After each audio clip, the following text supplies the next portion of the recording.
막죽이에요 지금. 그러니까 근데 지금 보면 그것도 그렇고 말씀 주신 대로 좀 거취 문제를 생각해서 결정하겠다라는 거니까 그러니까 좀 깔끔하게 정리하고 새 지도부가 들어서고 뭐 이런 것 자체가 없어지니까 정당으로서 자기 기능을 확실하게 하고 있는 거냐. 근데도 여전히 이제 41%, 41.15%의 득표율을 보였기 때문에 이게 오히려 독이 될 수도 독이 되죠. 그게 독이 될 것 같아요. 그게 독이 된다. 예. 일단 예. 41.15%도 중요하지만 네.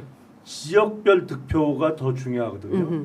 영남 의원들은 야 내란을 해도 까딱없어 이렇게 생각했을 거예요. 그러니까. 내란을 일으켰다가 실패했는데도 우리 지역은 까딱없어. 그러니까 물론 네. PK 지역에서의 득표율의 격차는 많이 줄었어요. 맞아요. 근데 예. 부산만 해도 국회의원 선거구별로 보면 부산에 지금 민주당 의원은 딱 한 명, 예, 전재수 의원만 하나밖에 있잖아요. 없습니다. 똑같이 나왔어요. 그러니까 만약에 소선거구제로 선거를 치렀다고 하면 한 군데 빼고는 국힘이 다 이기는 예, 쪽으로 나왔단 그렇습니다. 말이에요. 예. TK는 말할 것도 없고. 그러니까 의원들 입장에선 야 까딱없어. 다음에도 공천만 받으면 또 되는 거야. 근데 우리나라 정당이 그래도 발전을 하려면 네. 기본적으로 진영적으로 보면 중도층을 바라보고 정책이나 활동을 해야 되는 거고 네. 지역적으로는 수도권을 바라보고 정치를 해야 되거든요. 네. 근데 이제 국민의힘은 완전히 영남당화가 맞아요. 점점 더 세게 될 수밖에 없는 선거 결과예요. 네. 그리고 영남 의원들이 워낙 많은 포션을 차지하기 때문에 그 사람들이 변화를 거부하면 네. 어떻게 할 방법이 없어요. 숫자가 워낙 많기 때문에. 네. 국힘은 야 이게 죽지도 못하고 계속 살게 됐다. 자. 그럼 완전히 수도권은 포기하는 정당이 될까요? 그럼 수도권에서 활동하는 원외위원장 이런 사람들은 어떻게 해요? 정치할 맛이 안 날 거예요. 아마 지금. 지방 지역에서도 예, 예, 그렇고 21대 때 제가 들어갔을 때가 야당이었잖아요. 야당이었을 때는 그래도 영남당에 계시는 분들이 뒤에 물러나 있었어요. 그리고 초선들이 알아서 해봐라가 있었어요. 예. 그래서 제가 명불허전 보수다라는 거를 만들어가지고 교육, 뭐 초선들 교육, 뭐 이런 것들 여러 가지를 했었었고 네, 예. 시도할 수 있게 해줬었어. 예. 근데 어떻게 이렇게 반성도 안 하면서 그냥 영남당인 걸 자랑스러워하면서 이번 21대 대통령 선거를 지나가는지 저는 네. 진짜로 이해가 안 가고 정말로 망가졌구나라는 생각이 들고 그리고 이번 아마 진짜 말씀하셨던 대로 부산과 이 대구 민심을 보면서 대구의 발전이 저는 진짜 걱정될 정도로 진짜로 줄만 서면 되는 곳이 돼버린 것은 국민의힘에는 진짜로 이거는 뭐랄까 이건 지금 정말 쪼그라지는 것에 시초가 된 게 아닐까라는 생각이 들어요. 그러니까 수도권은 사실 살아남기 힘들 것 같아요 이제. 국민의힘. 네, 국민의힘 수도권은. 네. 수도권 누가 있어요? 그러니까요. 지금 김재섭 의원 의원하고, 정도 하나인데. 아니 그리고 뭐 강남 3구하고 분당을 제외하면 정말 몇 명 안 돼요. 그러니까 도봉구의 김재섭 의원 그리고 동작 의뢰 나경원 의원 몇 명 안 돼요. 진짜. 맞아요. 진짜 없어요. 한 4-5명 정도인 건데 공당이라고 하기 되게 어려워지지 않을까 하는 생각입니다. 그러니까 힘만 있으면 되는 거지. 그러니까 자리에 대한 욕심 때문에 못 내놓는 거예요. 근데 저는 그 영남 지역과 강원 지역을 어떻게 할 거냐 이 유권자들을. 예컨대 이제 호남 같은 경우에는 심판을 하지 않습니까? 민주당이 부패하고 막 이러면 뭐 국민의당으로 한번 확 갈아치운다든가. 지난 그 보궐선거에서도 담양군수인가요? 바꿨지 않습니까? 조국 혁신당으로 이제 이런 흐름들이 있는데 영남 강원 지역은 그게 잘 안 된다. 계몽이 필요한가? 그러니까. 그래서 이번에 개혁신당의 그 이준석 후보가 그 대구에서 마지막 유세를 하면서 대구의 그런 표심을 이제 요구를 했는데 근데 본인이 더 문제가 있다 보니까 뽑기가 애매했다는 거잖아요. 대구에서 몇 퍼센트가 나왔는지 제가 볼 땐 15가 안 나왔는데 기존에는 한 15까지 나왔었던 얘기를 제가 들었었거든요. 대구에서 8% 근데 뚝 떨어졌더라고 실제로 보니까. 본인 지역구에서도 15%가 그러니까 안 나왔는데 네. 대구에서 15%가 나와요. 대구에서 잘 나오고 있었대요. 왜냐하면 뽑을 수가 없는 거예요. 절대 국힘은 못 뽑겠다라는 분이 그 정도 있었는데 완전히 뚝 떨어졌더라고요.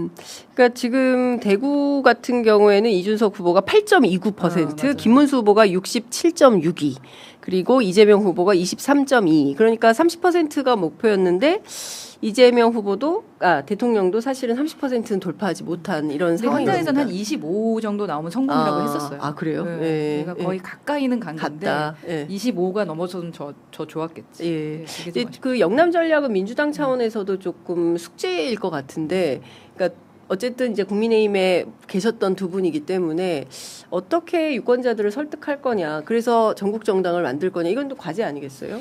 그렇죠. 근데 제가 보기엔 이재명 정부에서 적어도 부울경 내지는 부산을 공략할 수는 있을 것 같아요. 왜냐하면 이번에 대선 공약을 보면 해수부 이전, 이거는 이제 목요일날 첫 국무회의에서도 대통령이 다시 한번 강조를 했기 때문에 될 것 같아요. 근데 해수부 이전, HMM 본사 이전, 그리고 부산 해사법원 신설이 왜 나온 공약인지를 이해를 하면 부산의 민심, 또 이 부산 경남 지역의 민심은 많이 바뀔 수 있습니다. 장기적으로. 그게 다 북극 항로의 어떤 확장이라는, 어떻게 보면 기후 온난화 때문에 생긴 상황 변화에 대처하기 위한 공약이거든요. 그래서 이른바 북극 항로를 이용하는 항로 선박이 점점 많아지면서